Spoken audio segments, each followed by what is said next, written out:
चलते हैं। आपका स्वागत है एक हमारे नए वीडियो में। ठीक है, नए टॉपिक में आप सबका हार्दिक हार्दिक अभिनंदन है, स्वागत है। All are welcome here. The topic is dipoles perpendicular to each other. जब ये मैग्नेटिक डाइपोल्स प्लेस किए गए हैं तो एक दूसरे के परपेंडिकुलर डायरेक्शन में हमने प्लेस करके रखा हुआ है।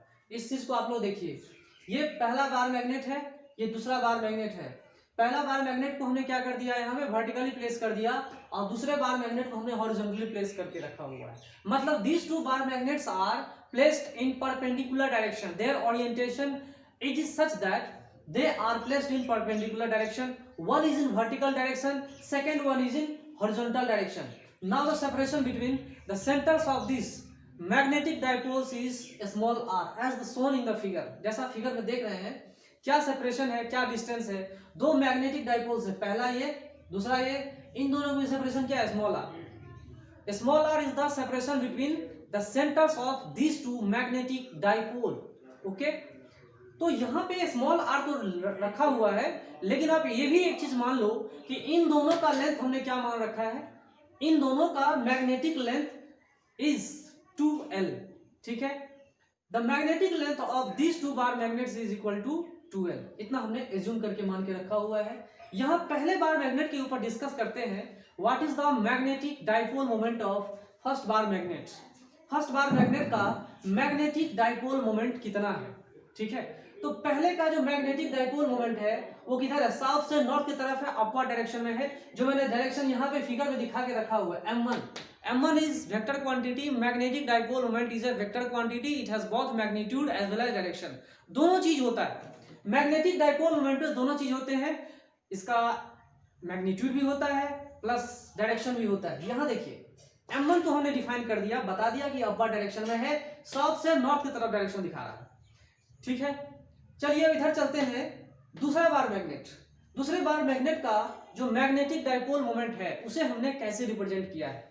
ठीक है, उसे हमने m2 वेक्टर से रिप्रेजेंटेशन किया है। तो भैया देखो क्लियर कट बात समझ में ये आ रहा है कि m1 तो है, m1 तो मैग्नीट्यूड हुई, लेकिन जो हमने एरो का निशान दिखाया है, दिस एरो इंडिकेट्स इस direction because m1 is a vector quantity, it has both magnitude as well as direction. Similarly you can understand that m2 has both magnitude as well as direction. Its direction is towards right. इसकी direction किधर है, right की तरफ है।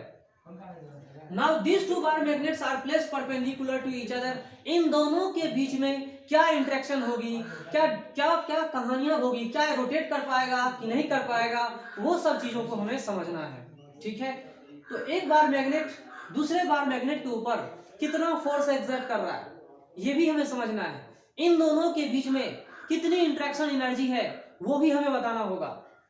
As well as we have to talk about the torque और rotating effect on each other also. एक एक चीजों को हमें डिटेल में समझना होगा। ये देखिए पहला बार मैग्नेट, ये पहला बार मैग्नेट, इसका सेंटर C1 है, और यहाँ पे हमने इस बार मैग्नेट के वजह से जो इस जगह मैग्नेटिक फील्ड क्रिएट हो रहा है, this magnetic field is given as, देखिए यहाँ पे देखिए, the magnetic field created by first bar magnet this is equal to μ/4 pi m1 vector by r cube. m1 vector by r cube, यहाँ जो हम देख रहे हैं वो ठीक है।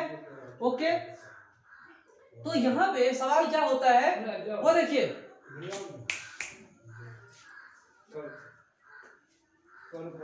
Okay, then theta is equal to 90 degree. पहले के लिए थीटा कितना है, 90 डिग्री है। पहले के लिए थीटा कितना है, 90 डिग्री। मतलब हम लोग जो अभी मैग्नेटिक फील्ड क्रिएट कर रहे हैं, हम लोग जो मैग्नेटिक फील्ड V1 यहाँ पे लिखे हैं, ये क्या है, ये मैग्नेटिक फील्ड क्या है, पहले बार मैग्नेट के द्वारा है, और कितने एंगल पर है, तो 90 डिग्री पे। मतलब हमने क्या कर दिया है, इक्वेटोरियल लाइन पे, पहले बार मैग्नेट की वजह से जो मैग्नेटिक फील्ड V1 आ रहा है, that is on the equatorial line of the first bar magnet. यहां से इस तरह से जा रहा है, तो इस जगह पे हमने मैग्नेटिक फील्ड V1 रखा है। ठीक है, V1 हमने यहाँ रखा। चलिए ठीक, theta is equal to 90 degree, theta 90 degree है। V1 का डायरेक्शन भी हमने बता दिया आपको। तो इक्वेटोरियल लाइन पे, इसके इक्वेटोरियल लाइन पे V1 की वैल्यू कितनी है वो आप देख रहे हैं। चलिए आगे चलते हैं, V2 की वैल्यू हम फाइंड करेंगे। तो सेकेंड बार मैग्नेट, ये सेकेंड बार मैग्नेट है, और इसके वजह से जो यहाँ मैग्नेटिक फील्ड होगा, इसके वजह से जो यहाँ मैग्नेटिक फील्ड होगा वो कितनी होगी, तो इससे पहले मैंने आपको बता दिया था, ध्यान से सुनिएगा, कि जो हमने V1 की वैल्यू बताया था, this is the value of magnetic field created by first bar magnet and this is equal to म्यू0.4 pi m1 by r cube. तो ये वेक्टर जो V1 वेक्टर जो हमने बताया है, दिस इसका वेक्टर जो होता है, इसका वेक्टर की ये जो मैग्नेटिक फील्ड है, इसकी डायरेक्शन किसके पैरेलल होती है, ये हम जान चुके थे। इक्वेटोरियल लाइन पे इसकी डायरेक्शन इस बार मैग्नेट के पैरेलल डायरेक्शन में होती है, इसलिए हमने ऐसा दिखाया है। अगर आपको समझ में नहीं आ रही है तो इससे पहले वाले कुछ प्रीवियस वीडियोस को देखिए, आपके समझ में आ जाएगा।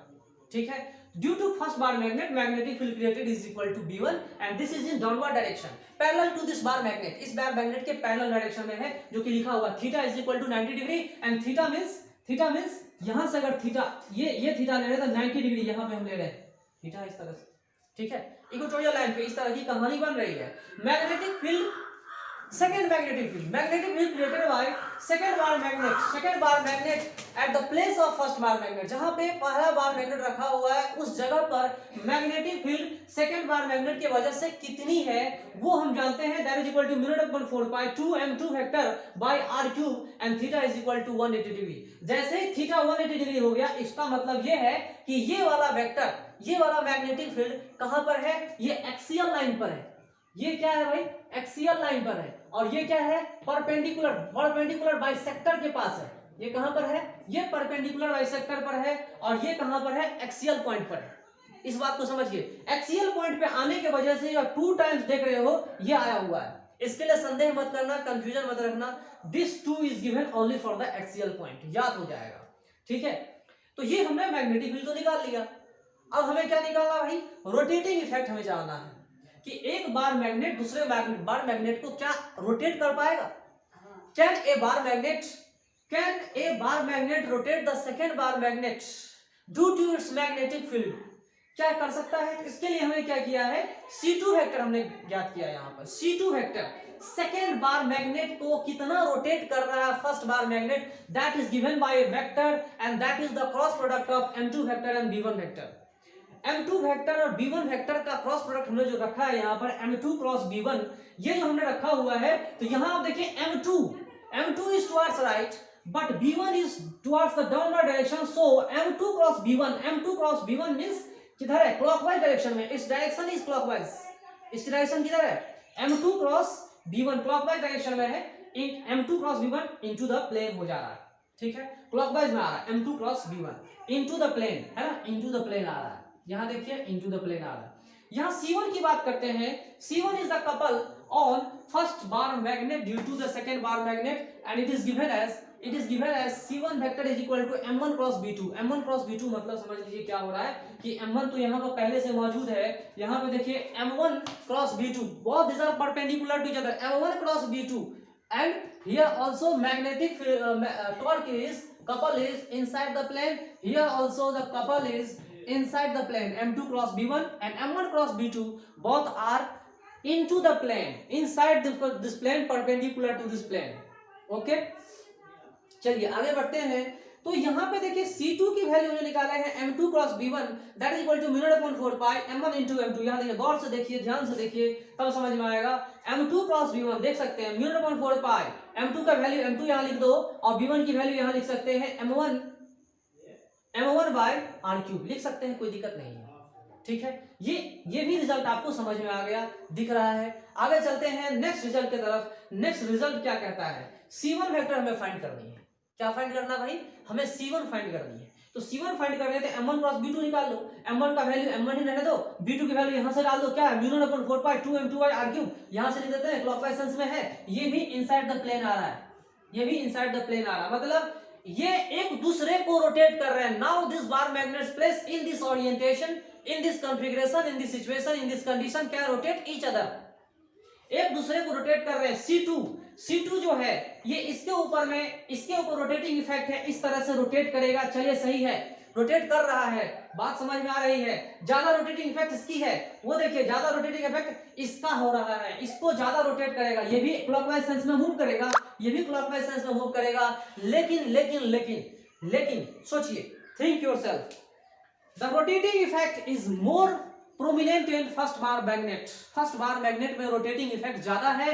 This is only due to the greater magnetic field created by second bar magnet on the first bar magnet. ये इसलिए हो रहा है कि second bar magnet first bar magnet के पास जो मैग्नेटिक फील्ड क्रिएट कर रहा है वो टू टाइम्स ज्यादा है। किसकी वजह से?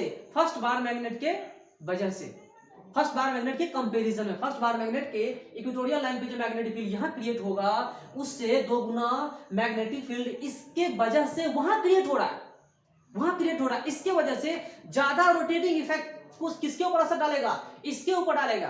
पहला बार मैग्नेट ही ज्यादा तेजी से घूमेगा, ये कम तेजी से रोटेट करेगा।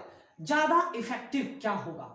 ज्यादा इफेक्ट किसके ऊपर कौन डालेगा? ये इसके ऊपर इफेक्ट डालेगा या ये इसके ऊपर इफेक्ट डालेगा? ये टॉर्क और कपल से आप जान सकते हैं, ये वैल्यू दिया हुआ है। तो यहां पे मैग्नीट्यूड की बात करें तो C1 is greater than C2, magnitude की बात करें तो। और मैग्नीट्यूड बहुत कुछ बताता है, मैग्नीट्यूड बहुत कुछ बताता है, और जो बता रहा है उसको समझिए। क्या बता रहा है मैग्नीट्यूड? ये मैग्नीट्यूड बता रहा है कि पहले बार मैग्नेट को सेकेंड बार मैग्नेट तेजी से घुमा सकता है, और बाद में ये घूमेगा। ठीक है, रोटेटिंग इफेक्ट के बारे में हमने समझ लिया, C1 वेक्टर को भी हमने समझ लिया। चलिए इतनी बात तो समझ में आ गई। नेक्स्ट, रोटेटिंग इफेक्ट हमारा डिस्कशन खत्म हो गया। जब हमने मैग्नेटिक फील्ड को पढ़ लिया, टॉर्क भी निकाल दिया, कपल भी निकाल दिया, तो इतना सारा चीज तो हमने स्टडी कर लिया, अच्छे से स्टडी कर लिया। ठीक है, अगर मेरा स्पीड आपको बहुत फास्ट लगता हो तो YouTube पे आप इसको स्लो भी कर सकते हो, या मैक्स प्लेयर पे जो ऐप आती है ना वीडियो प्लेयर का, तो उस पर भी आप मेरा स्पीड स्लो करके देख सकते हो, वॉच कर सकते हो, क्योंकि बहुत सारे स्टूडेंट्स को ज़्यादा स्पीड पसंद नहीं आता है। ठीक है, तो स्पीड कम करके भी आप वॉच कर सकते हो, बार बार वॉच करोगे समझ में आ जाएगी। ठीक है, मेरा स्पीड कुछ ऐसा ही है। ठीक है, मैं इसे इसी स्पीड में पढ़ाता हूँ, ज़्यादा स्पीड नहीं, नॉर्मल स्पीड। ठीक है, चलिए यहाँ पे सेकेंड केस हम लोग देखते हैं क्या कहानी है। Interaction energy means magnetic potential energy. Now the discussion is magnetic potential energy और interaction energy between these two magnetic dipoles. ये जो दोनों मैग्नेटिक डाइपोल्स है, इसके बीच में जो इंट्रैक्शन एनर्जी है वो कितनी है? इन दोनों के बीच में जो मैग्नेटिक इंट्रैक्शन एनर्जी है वो कितनी है, उसको समझिए। B1 is perpendicular to M2 and B2 is perpendicular to M1, और मैग्नेटिक पोटेंशियल एनर्जी का हमने फॉर्मूला बताया था minus m dot B. Minus m dot B को जब हम निकाले थे तो minus m2 dot b1 vector minus m1 dot b2 vector हमने इस तरह से निकाला था, और ये जीरो आ रहा है, ये जीरो आ रहा है। क्यों आ रहा है? ये डायग्राम से आप देख सकते हो, m2 vector and b1 vector देख रहे हो, दिख रहा है ना, m1 vector b2 vector m2 vector b1 vector, all these are perpendicular to each other. It means in this configuration, in this situation, potential energy is equal to 0. जो इस पूरे सिस्टम का पोटेंशियल एनर्जी क्या आ रहा है? 0 आ रहा है। ठीक है, अगर इस कॉन्फ़िगरेशन में पोटेंशियल एनर्जी 0 आ रही है, ठीक है, अगर इस कॉन्फ़िगरेशन में पोटेंशियल एनर्जी अगर 0 आ रही है तो कहानी क्या होगी? क्या हम फोर्स निकाल सकते हैं? तब फोर्स कितनी होगी? अगर पोटेंशियल एनर्जी 0 है तो फोर्स कितनी होगी? कंजर्वेटिव फोर्स कितनी होगी? Minus du/dr। मतलब ये फोर्स इसके बीच में कितनी होनी चाहिए? 0, जबकि ये सरासर गलत है, 0 नहीं होनी चाहिए। मतलब जो हमने मेथड यहाँ पे इजाद किया था कंजर्वेटिव फील्ड के वजह से माइनस du/dr, वो यहाँ पूरी तरह से फेल हो जा रहा है, यहाँ पूरी तरह से फेल हो जा रहा है। याद रखिएगा, यहाँ पर पूरी तरह से ये कहानी फेल हो जा रही है। तो अगर ये कहानी पूरी तरह से फेल हो जाती है तो एक नए कहानी को इजाद देना होगा। नए कहानी से, नए मेथड से हम समझेंगे, एक नए मेथड से समझेंगे कि इन दोनों के बीच में इंटरैक्टिव फोर्स कितनी होती है। ठीक है, इसको भी हमें समझना होगा और नए मेथड से हम इसको जानेंगे। ओके।